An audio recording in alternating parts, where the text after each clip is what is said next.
Mr. Speaker, enough is enough. 75% of our questions are put in French and answered in English. We know that the parliamentary secretary can speak French. He should either speak French or they should find someone else to do it. Well, Mr. Speaker, let me just say this. I know how much people don't like to hear stories, but my parents came to this country in the late 50s. They came to this country in the late 50s, and until they both died, they were both extraordinarily nervous about speaking English. Although they could speak it very well, they spoke it with an accent. And they were always nervous about that right to the end. On this side of the House, me included, I'm learning French, I'm doing the best that I can, but at the same time, when we're being asked important questions, it's very important that we remain consistent and that the translation doesn't get mixed up or that they don't get a wrong answer because I'm responding incorrectly. I don't apologize for the fact that I'm trying my best to learn French, but for all those people who are trying to learn another language, have a little respect.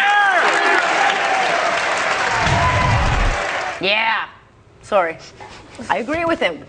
Does French always have to come first? If you can't speak the language, Rebecca, can you not be respectful about saying, look, I'm trying? This, of course, the exchange with the NDP deputy leader, Nicole Turmel, who was in question period yesterday, and she did not like the fact that she was not responded to in French. The guy tried. It's just not enough. Yeah. What kind of bottom-feeding comment can you turn to just to try to pick apart the Conservatives based on the fact that everybody's upset over the Senate thing? I mean, there is a huge, robust French translation service in the House of Commons. It's existed for many, many years. And when have you ever heard of an English MP criticizing French MPs for only speaking in French? Likely never. Well, yeah, you would not. If you ask for a trial in French or English, you are guaranteed a trial in French or English. If you ask for French or English school services, you are provided school services in your language of choice. So if he wants to stand up in the House of Commons and speak English, all she has to do is push a button and go to English, and she can hear it on her earpiece. No, she was posturing. I mean, it's quite obvious she was posturing. I'm not sure why she would pick that moment to posture. I mean, really?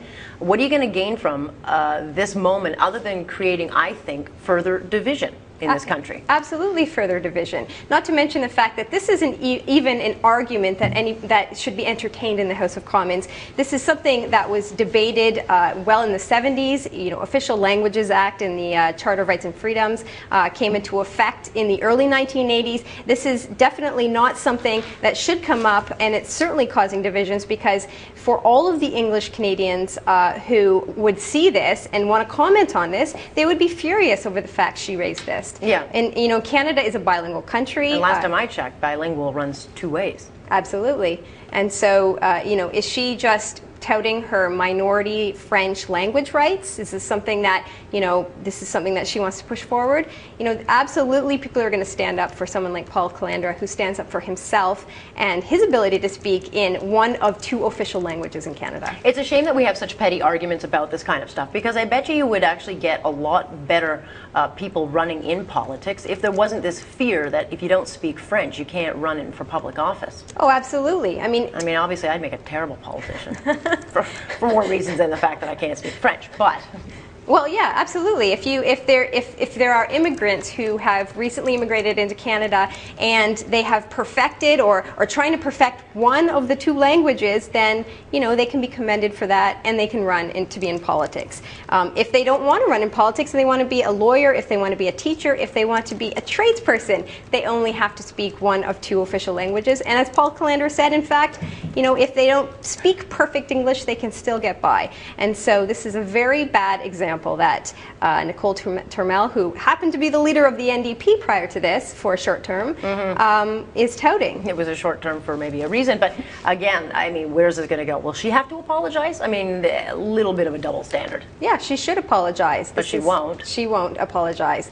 But interestingly, this is coming from the NDP. This isn't even coming from the Bloc Québécois, which you might expect. And so, needless to say, this is something that Conservatives, Liberals, would rally behind the fact that Paul Callander wanted to speak English, will speak English, will continue to speak English, and all the NDP have to do, anybody has to do, is push a button and get instant translation services. Yeah, well, what would a day in question period without an argument be?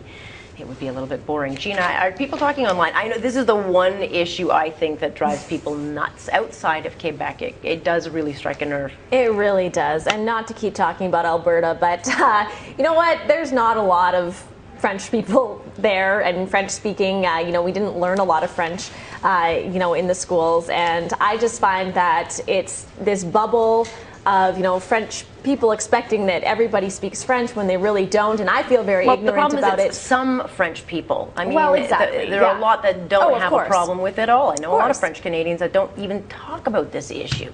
But you get that loud, fiery, small middle ground, and they make the most noise. And they're driving a division, I think, Rebecca, within Canada. I think so too. Yeah. It definitely breeds a certain frustration from the rest of Canada towards Quebec, and that division is certainly unwelcome and something that bothers a lot of people. So, yeah, it just kind of breeds resentment, I think. All right, watch for online reaction to that. Yeah, good stuff.